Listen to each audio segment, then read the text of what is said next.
Well, howdy, y'all. Handy Redneck here. It's been a while since I've been on. It's getting a little cooler. As you can see, I got long sleeves on. Hopefully, you can hear me all right. I ain't got no fancy mics or anything, but I wanted to come by and show off the uh, Milkcrate Beehives. This one over here is the first one I ever did. First one only that I know of. I finally got it done, so it's the prototype, and it's got bee entrances and everything. This one right here is one I'm working on. I'm hoping to get 5 or 6 of them done over the next couple months through the winter, and gift a couple of them come spring to some up and coming beekeepers. One of the things I wanted to talk to you about a little bit is, you see this purple here? Well, this purple is actually pink. It's a 1x pink board from the hardware store that I glued 2 pieces together and created this insulation to go on the outside of that. If you look right in here, I don't know if you can see or not, but there's a lip here and another piece that comes up, so there's a nice overlap between them. Now, let me get you the frames to look at right quick.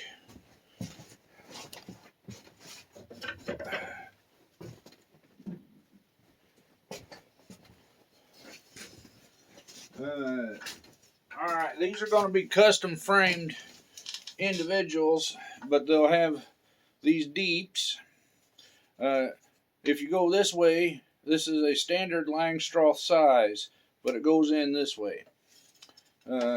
Top, bottom. I used wooden dowels to pin everything together because I'm not a fan of staples and I'm a bit slower. So doing things, I guess you could say harder or slower or whatever. Yeah, that's about my speed. I ain't fast, and sometimes I ain't accurate, but it keeps me busy and keeps me going. This here is a smaller frame. As you can see, it's about half the size of the big one. This is what we're going to use for our supers, and they will go in the top box here. This will go in the bottom box.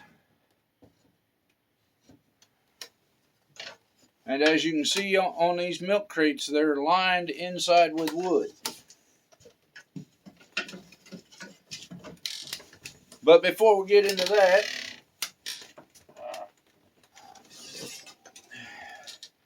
if you look closer, this is a mock one I did, but there's wires throughout for a natural frame to hang down. There's a little lip up here, and they'll hang down and get connected to the wire.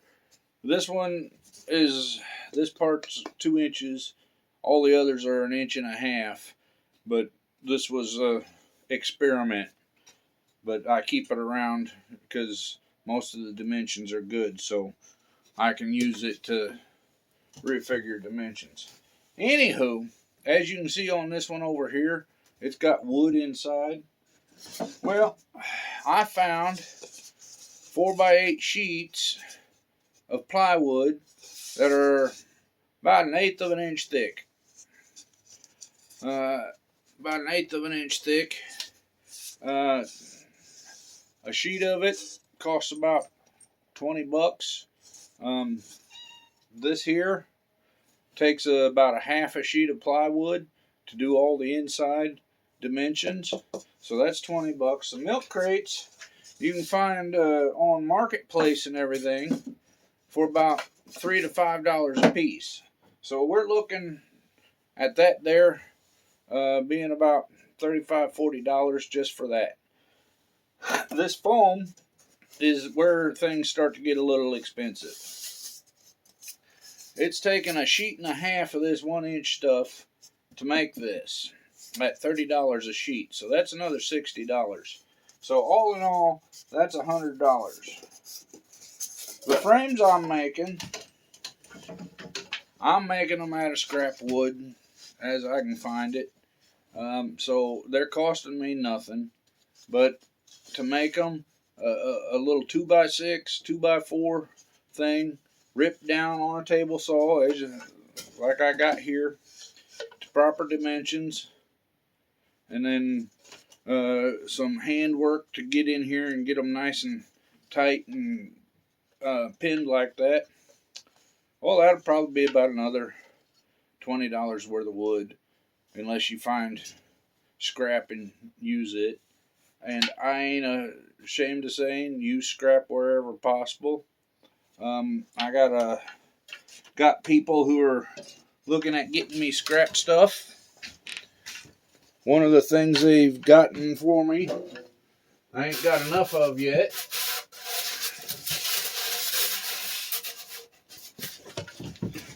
But this here came out of a packing shipment and was going to be thrown in the trash. It's a 1/2 inch thick piece of foam. But if you look at it, look at the size. Right there's your cutoff. So you can use scrap like this and mesh it together and make a nice thick insulation. Or you can go without an insulation, depending on where you're located. But I wanted to show you some of this stuff. The lids. This is another milk crate that I cut down because it's got the nice little lip in it.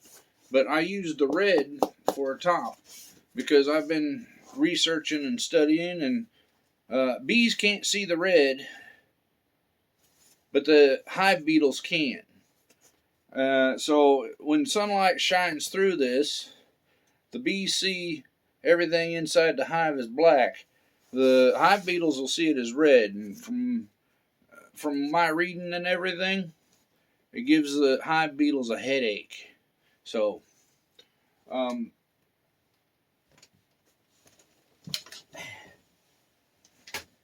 two of these boxes don't have the bottoms on them. I went ahead and cut the bottom out, but I left the lip so they fit together nice. And as you can see, these aren't glued in or anything. They're just pushed in right now, nice and tight. I will take some glue and I'll put on the back here to where the wood will touches the plastic to give it a little more extra cohesion and everything. But as you can see, these are pretty stout as they are. And there's 3 of them. So one of them is going to be the super that gets this super frame slid in. Just like that. And this one may need a little more work to get everything settled down to just the right size. But as you can see, they fit in there just like that. Down at the bottom, there's a gap between the two. And then the third box, the bottom box, kept the bottom, and it'll actually have another piece of this wood cut to fit inside here and angled so to the front slit of the opening. But the interesting thing about those is if you take that one, you take a second one like this, the first open, that's your brood chamber right there. Or what's known in beekeeping as brood chamber. This here is your brood frame. And it's going to go right down in there and fit those two just perfectly fine. And then you take your third box with your supers in it. So this is going to be your winter configuration. this is going to be your summer configuration. You're going to stick this right on top, and it's just going to lock right in there naturally. So it's not going to slide or slip or anything. It's actually going to lock together.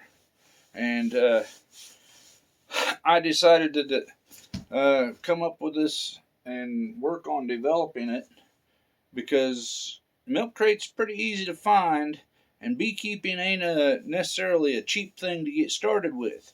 So I was looking for a cheaper way for people to get started. So, as you can see, this is a very basic one, and this will be my finished insulated. I'm going to have to give some shout out here to the feller up on Vino Farms. He developed a beehive that takes a normal Langstroth size stuff inside, and it's got 4 inches of foam on the outside. And he calls them bee barns.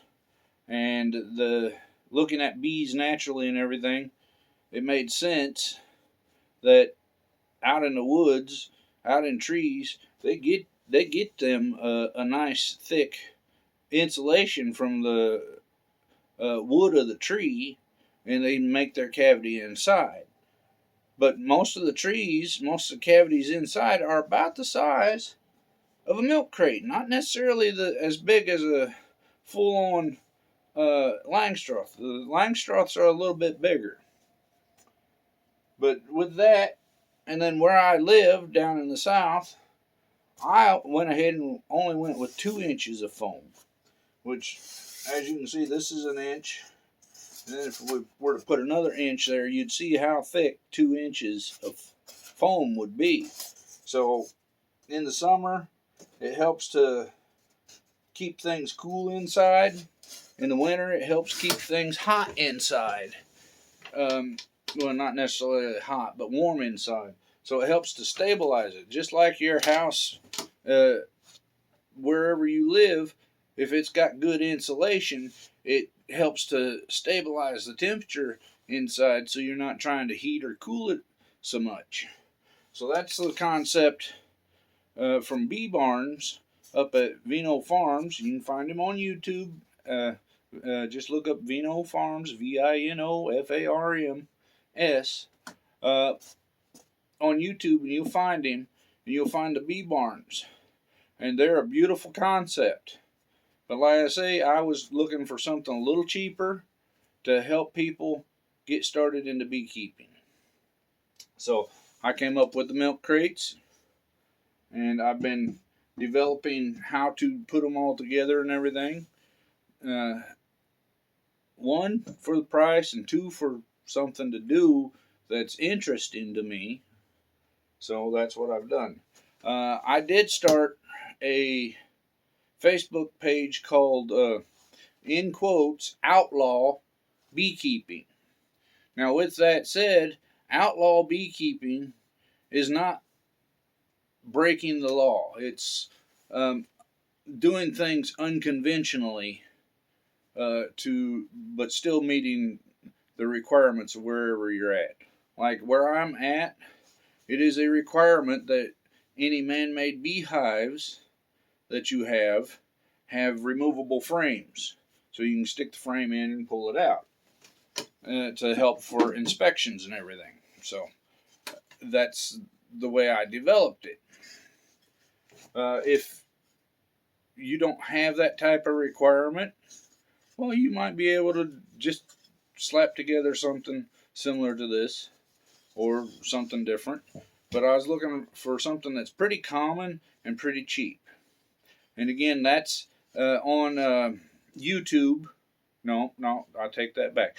It's a Facebook page called Outlaw, in quotes, OUTLAW, Beekeeping. And y'all are welcome to join it and put up your ideas, get some more detailed pictures of this build here on the milk crate frames. And I'm not a big YouTuber or media guy, but I try to get on and let people answer your questions if I can, because that's one of my hobbies is researching. I like to read stuff. That's how I came up with these lids. I was doing research and I was digging down, and I found out through some studies that are some that happened in the 60s and 70s and 80s and 90s, way back in the 1900s, that hive beetles don't like red. And I can answer questions later about whether or not red flowers.